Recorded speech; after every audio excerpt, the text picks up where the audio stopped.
आऊज़ुबिल्लाहि मिनश्शैतानिर्रजीम बिस्मिल्लाहिर्रहमानिर्रहीम। Dear students, chapter 9 हम study कर रहे थे और हमने उसकी एक्सरसाइज 9.1 देख ली थी।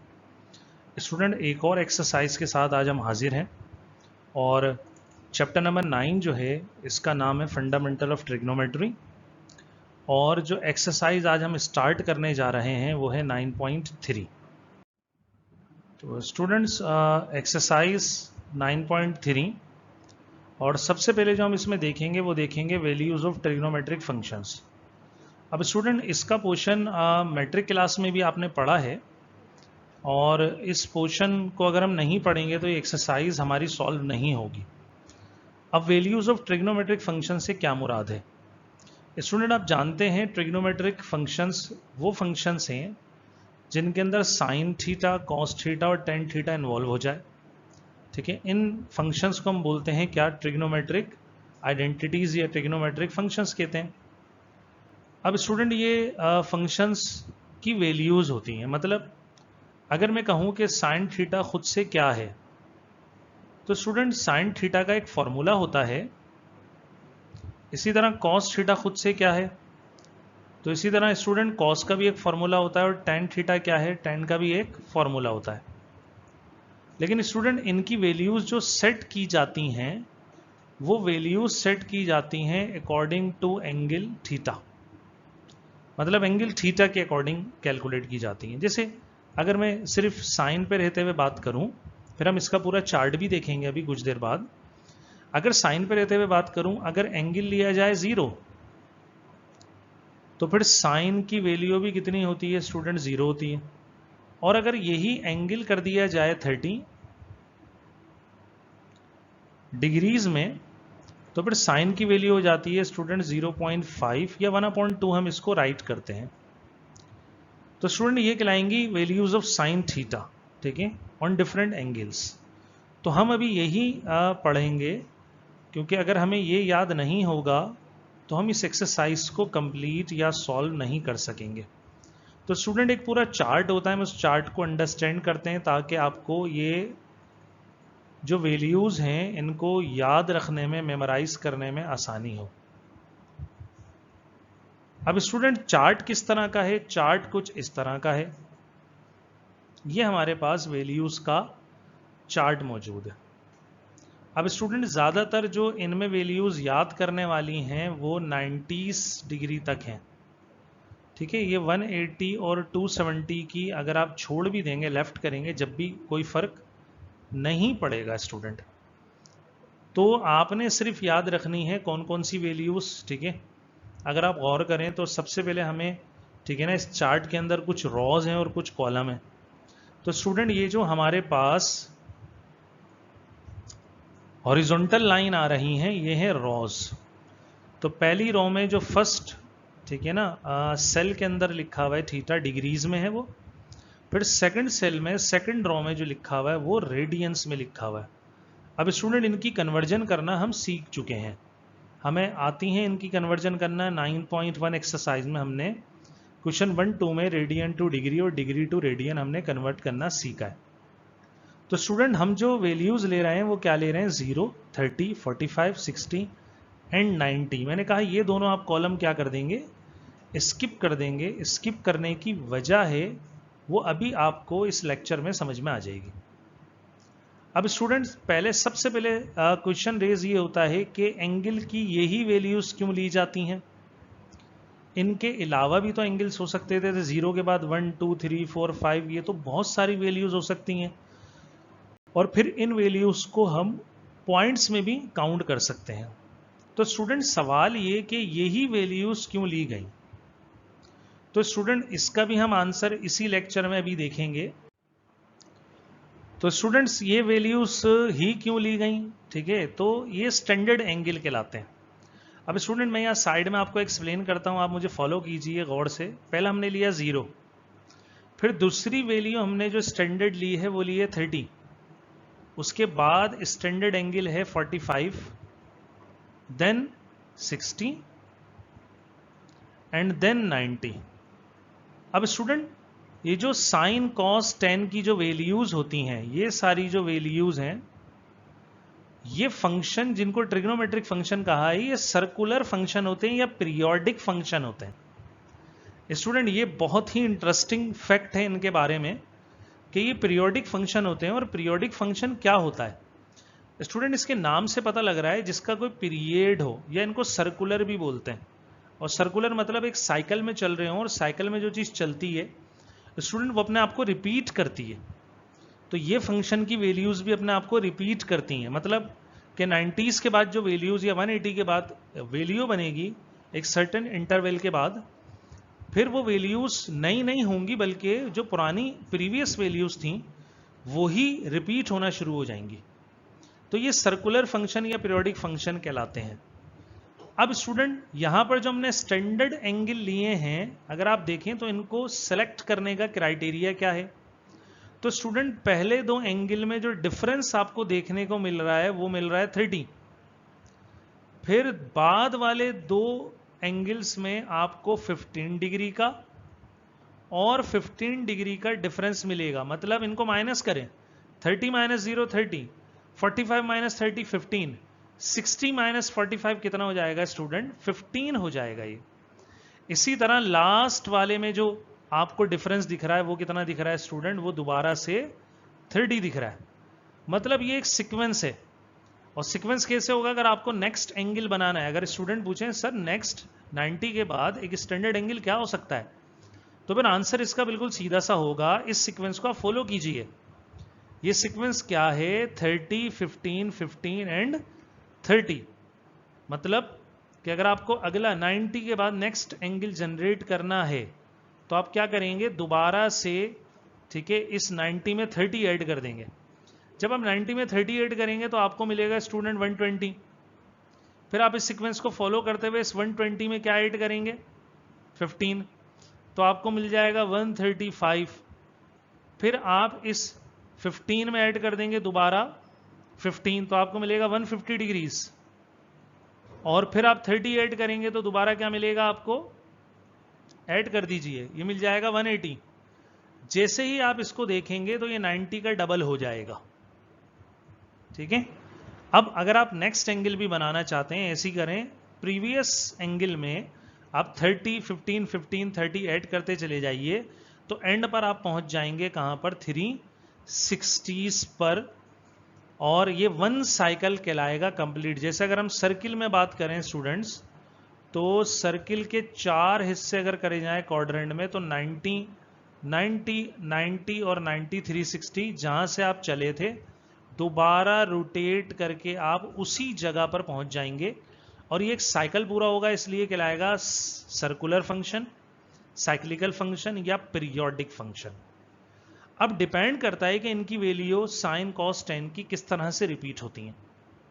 ये तो बात हो गई स्टूडेंट किसकी, ठीक है, कि एंगल हमने यही क्यों लिखे 0 30 45 60 एंड 90, इसके अलावा क्यों नहीं लिए। तो ये हमने क्लियर करा कि दरअसल ये एंगल्स जो हैं ये स्टैंडर्ड एंगल्स कहलाते हैं।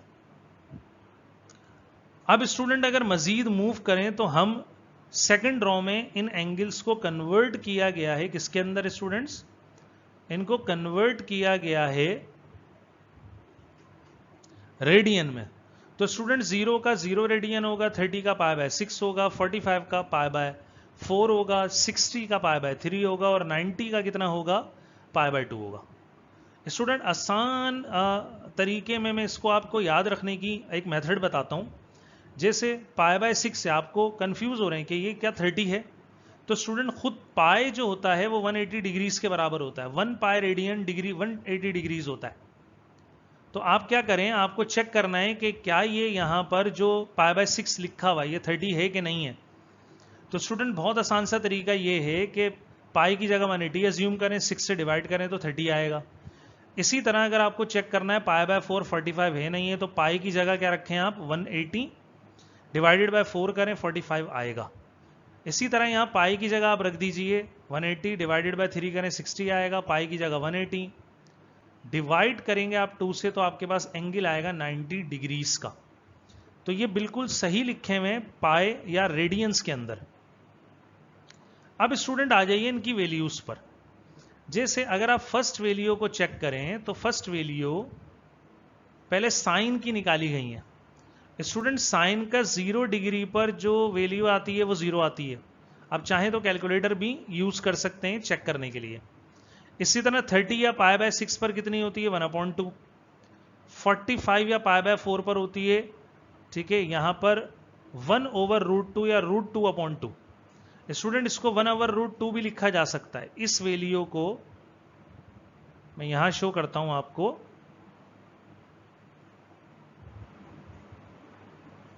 ये जो वैल्यू है आपके पास, इसको 1/√2 भी लिखा जा सकता है, ठीक है। तो ये होती है आपके पास 1/√2। इसी तरह पाए साइन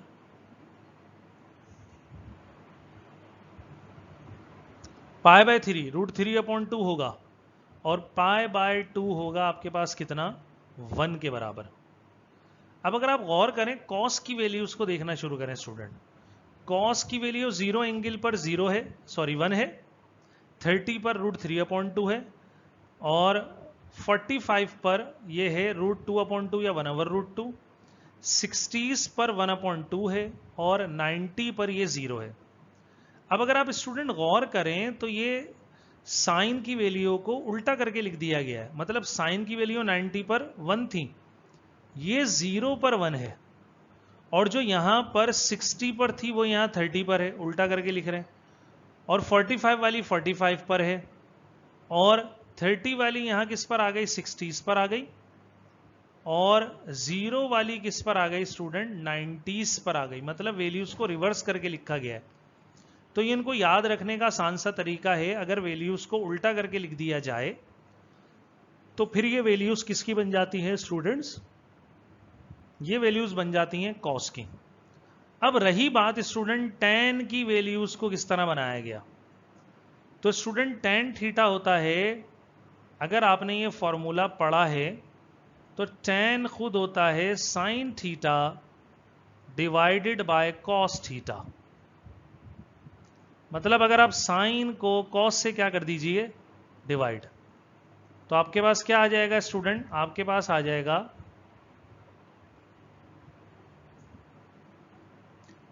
tan थीटा। अब मैं आपको समझाता हूं कि इसकी वैल्यूज को कैसे कैलकुलेट किया गया है। इसको भी आपको याद रखने की जरूरत नहीं है, आप सिर्फ याद रखिए किसकी, साइन की और कॉस की। और उनमें भी दोनों याद रखने की जरूरत नहीं पड़ेगी। साइन अगर आपको याद रहा तो उसको रिवर्स करने से क्या बन जाता है, कॉस बन जाता है। अब आ जाइए स्टूडेंट इसकी वैल्यूज पर। तो मैं आपको इसकी वैल्यूज बताता हूं। जैसे मिसाल के तौर पे हम ले रहे हैं tan 0 डिग्री। अब क्या वैल्यू आएगी स्टूडेंट, यहां जैसे sine theta tan theta equal है sine theta over cos theta, तो tan 0 इक्वल होगा साइन 0 ओवर कॉस 0। अब आप चेक कीजिए साइन 0 कितना है। तो स्टूडेंट साइन 0 आपके पास यहां चार्ट में 0 है, और कॉस 0 कितना है 1 है, और 0 1 से डिवाइड होकर स्टूडेंट आपको देगा 0। तो tan 0 की वैल्यू आपके पास स्टूडेंट आ गई कितनी, 0 के बराबर। तो देख लीजिए चेक कर लीजिए 0 है यहां पर। इसी तरह स्टूडेंट अगर आप नेक्स्ट करते हैं, नेक्स्ट हम करेंगे स्टूडेंट्स 30 या पाई बाय 6 की वैल्यू। जैसे tan 30 डिग्री, तो स्टूडेंट साइन भी 30 हो जाएगा, और कॉस भी क्या हो जाएगा 30 हो जाएगा, ठीक है। तो साइन 30 देखिए कितना है, साइन 30 है 1/2। कॉस 30 कितना है स्टूडेंट, कॉस 30 है √3/2। स्टूडेंट इसको ऐसे कर दीजिए 1/2 डिवाइडेड बाय, जब हम डिवाइड करेंगे तो ये हो जाएगा √3/2, और स्टूडेंट्स डिवाइड को जब मल्टीप्लाई में चेंज करेंगे तो हो जाएगा 2/√3। ये 2 से 2 हुआ स्टूडेंट कैंसिल, ऊपर रह गया 1, नीचे रह गया √3। तो पता लगा इसकी वैल्यू आ गई tan 30 की वैल्यू आई 1/√3। अब स्टूडेंट इसको ऐसे भी लिखा जा सकता है और चार्ट में जो दिया हुआ है ऐसे भी लिखा जा सकता है। इसी तरह स्टूडेंट 45, 60 और 90 की वैल्यू आप निकाल सकते हैं। हाँ, 90 की वैल्यू मैं आपको निकाल कर दिखाता हूं।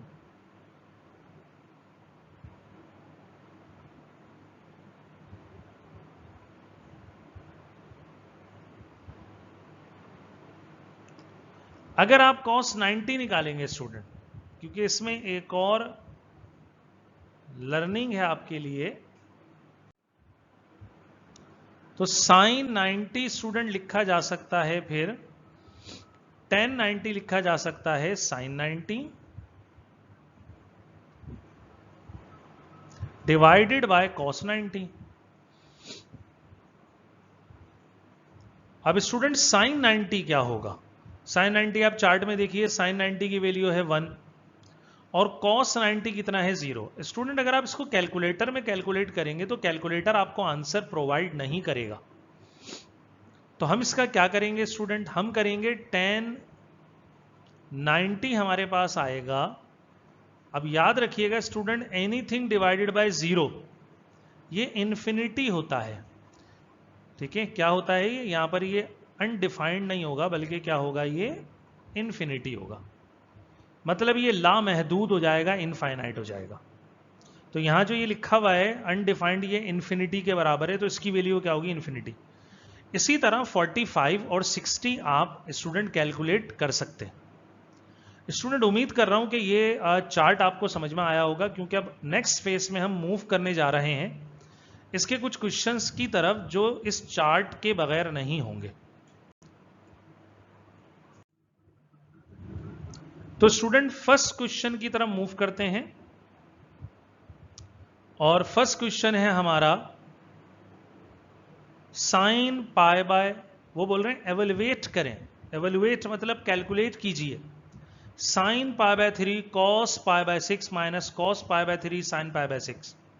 एवेल्युएट का मतलब इसकी वैल्यू कैलकुलेट करनी है स्टूडेंट। अब ये साइन पाई बाय 3 रेडियन में लिखा है, ये 60 डिग्री है, पाई बाय 6 30 होता है। फिर आगे कॉस पाई बाय 3 स्टूडेंट ये 60 है, साइन पाई बाय 6 ये 30 डिग्री है। अब स्टूडेंट इनकी वैल्यूज कैलकुलेट करनी है, तो आसान सा तरीका है, हम इनकी पहले वैल्यू लिखेंगे कि इनकी वैल्यू न्यूमेरिक होती क्या है, अलग अलग। तो सॉल्यूशन में सबसे पहले हमने लिखा as we know that sine pi by 3 हमने पढ़ा था √3/2। इसी तरह कॉस पाई बाय 6 हमने पढ़ा था √3/2। कॉस पाई बाय 3 1/2 और sign pi bye 2 pi by 6 1/2। Student ये हमने सारी वैल्यूज यहां पर राइट करके दिखा दी। अब इन वैल्यूज को हम क्या करेंगे स्टूडेंट? अपने क्वेश्चन में सब्स्टिट्यूट करेंगे। तो हमने लिखा सब्स्टिट्यूट वैल्यूज इन इक्वेशन 1। अब इक्वेशन 1 आप इसको दे दीजिए स्टूडेंट, जो आपका क्वेश्चन है। इसके अंदर जब वैल्यूज पुट करेंगे तो स्टूडेंट गौर कीजिए, फर्स्ट वैल्यू पुट हुई फर्स्ट वैल्यू की जगह, ये हो गई साइन पाई बाय 3। फिर कॉस पाई बाय 6 वो हमारे पास है √3/2, उसकी जगह आ गया √3/2। क्वेश्चन में माइनस की जगह minus cos pi by 3, cos pi by 3 1/2 आया।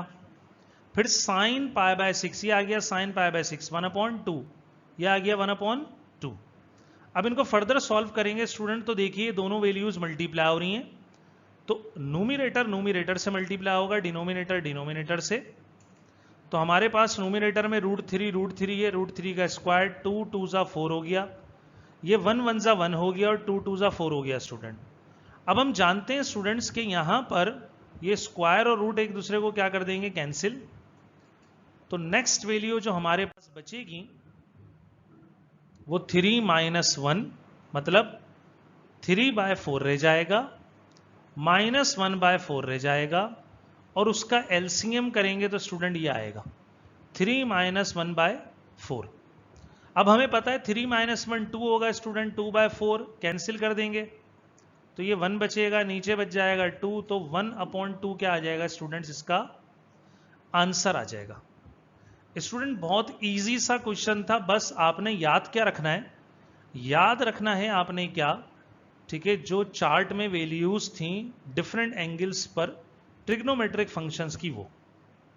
स्टूडेंट एक और क्वेश्चन की तरफ मूव करेंगे, sin π/4 cos π/4 माइनस 10 π/4, इनकी वैल्यू हम क्या करते हैं, कैलकुलेट करते हैं।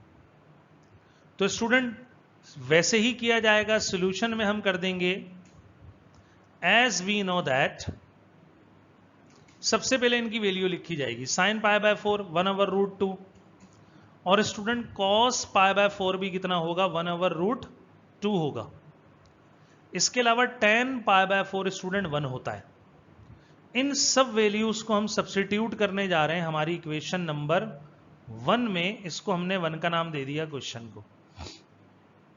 तो गौर कीजिएगा स्टूडेंट, sin π/4 की जगह 1/√2 आया, मल्टीप्लाई cos π/4 की जगह भी 1/√2, माइनस क्वेश्चन का, और tan π/4 की जगह 1 आ गया। अब स्टूडेंट ये दोनों टर्म्स आपस में क्या हो रही है, मल्टीप्लाई, तो 1 1 से मल्टीप्लाई हो गए 1, √2 से मल्टीप्लाई हो गए कितना हुआ स्टूडेंट, √2 का स्क्वायर। जैसे ही ये स्क्वायर होगा, स्क्वायर और रूट क्या हो जाएगा, कैंसिल, तो बचेगा आपके पास 1/√2 और -1। अब स्टूडेंट जब इसका एलसीएम करेंगे तो हमारे पास आएगा माइनस का 1/2।